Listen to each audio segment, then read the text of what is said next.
Welcome to DWBIADDA channel. Please subscribe for latest training videos. Hi everyone, today we are going to discuss about Azure Load Balancer. Load balancing provides a high level of availability and scale by spreading incoming requests across multiple virtual machines. In this tutorial, you will be learn the different component of an Azure standard load balancer and distribute the internet traffic to VM and provide high availability. So we'll be going to learn how to create an Azure load balancer in the portal.azure.com and create a load balancer resource, and we'll see the load balancer in action. So let's go into the portal.azure.com.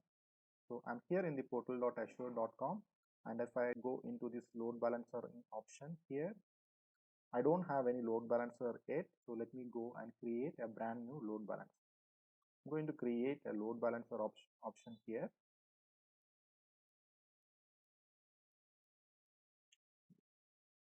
So it expect a subscription. So I have a pay-as-you-go subscription here, and it will be expecting a resource group where you want to be grouped all your resources. So let me name this resource group as load balancer RG.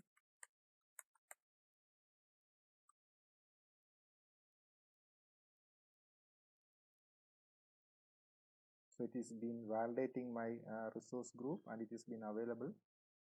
And let me provide a name for this load balancer. So let me name it as my load balancer.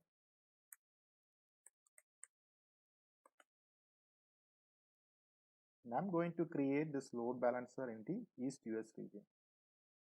And it expect for a type, basically two types are there. There is an internal and a public. So if you want to route the load balancer between a public IP address, you need to have a public, or it within an intranet is a private IP, then you can go and select the internet one. So in my case, I will be going for an public IP because I am going for a standard load balancer. And SEK, I will be selecting a standard.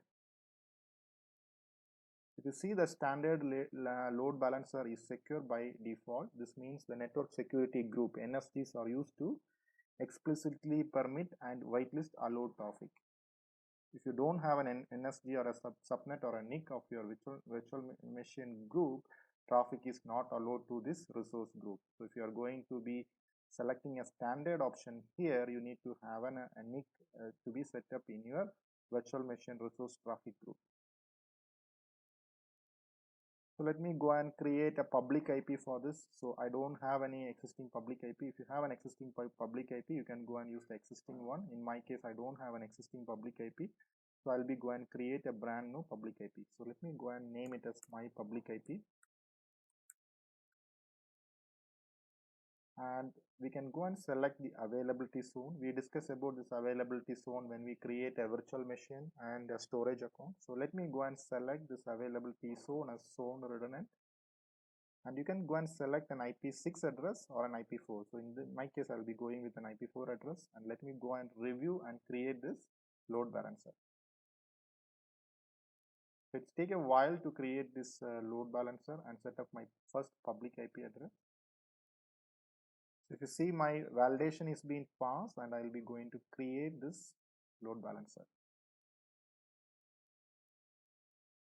So my load balancer is been created successfully, and if you remember, while creating the load balancer, I create a public IP address. So let me go into the resource group. A resource group is nothing but a logical grouping of all your resource. So I can go into the load balancer RG, is the resource group which I created.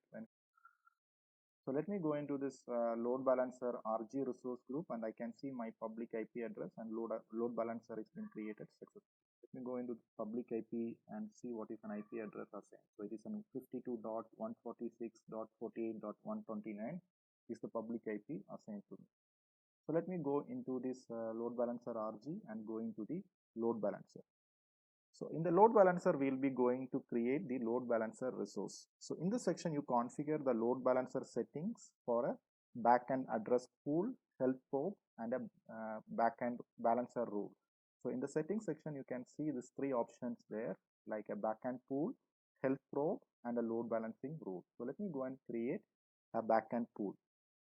A backend pool is to distribute the traffic to the VMs. A backend address pool contains IP address of the virtual NIC connected to the load balancer.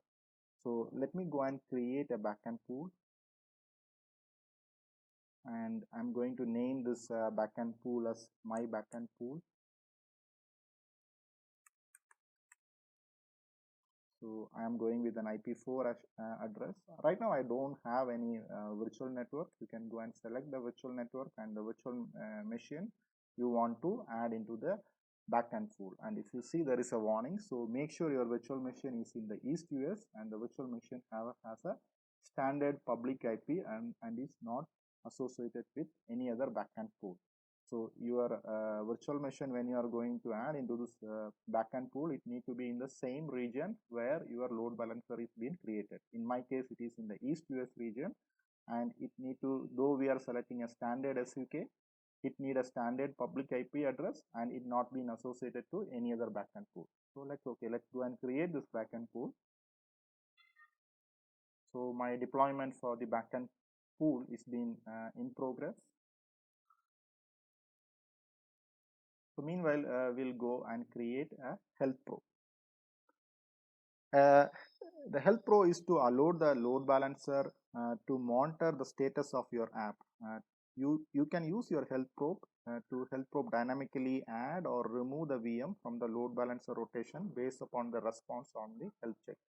So you can go and monitor your backend, and based on the health check, you can go and add or remove that backend from your load balancer. So let me go and name this health probe as my health probe.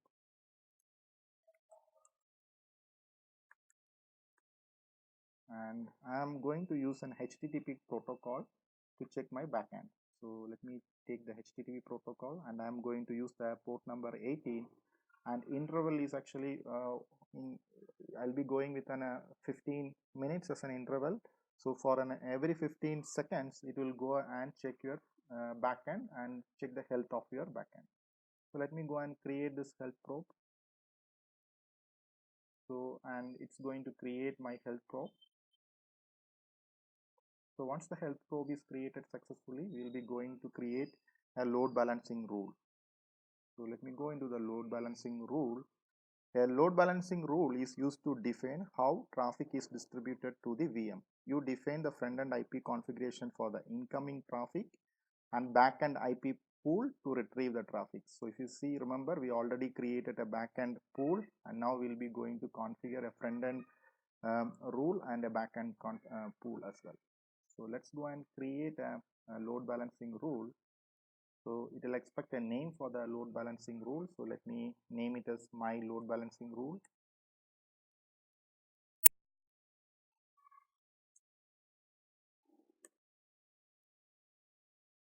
And I'm going with an IP4 address, and if you see, my front-end IP address is nothing but my public IP address. And I'm going to use the TCP protocol and using the port number 80, and for the backend port I'm using an 80. And if you remember, we already created a backend pool. I'm going to select my backend pool, and I'm going to select the health probe. So my health probe, whatever we created before. And you can go and select the session persistence if you want to persist the session within a client IP address, client IP, and as well as the protocol.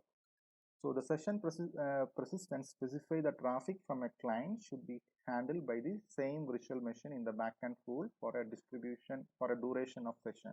So if you want as a particular virtual machine to handle your incoming traffic, then you can go and select the session persistence. So else Microsoft this load balancing will be automatically distributing your load.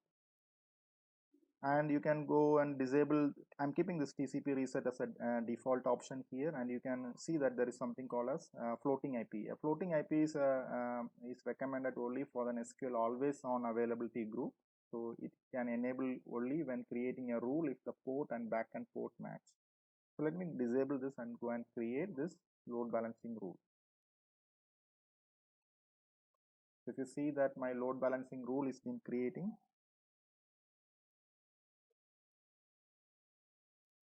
So my load balancing rule is been created successfully. Now you can go and create your virtual network and virtual machine and assign into this backend this load balancing. For the sake of time, I'm not going to create any virtual network or a virtual machine. So we already have a tutorial to how to create a virtual network and a virtual machine. So you can go and refer that option, and when you are coming to add that virtual machine, you can assign this load balancing into this virtual network. So that's all from today's session. We'll see you within another session. Thank you.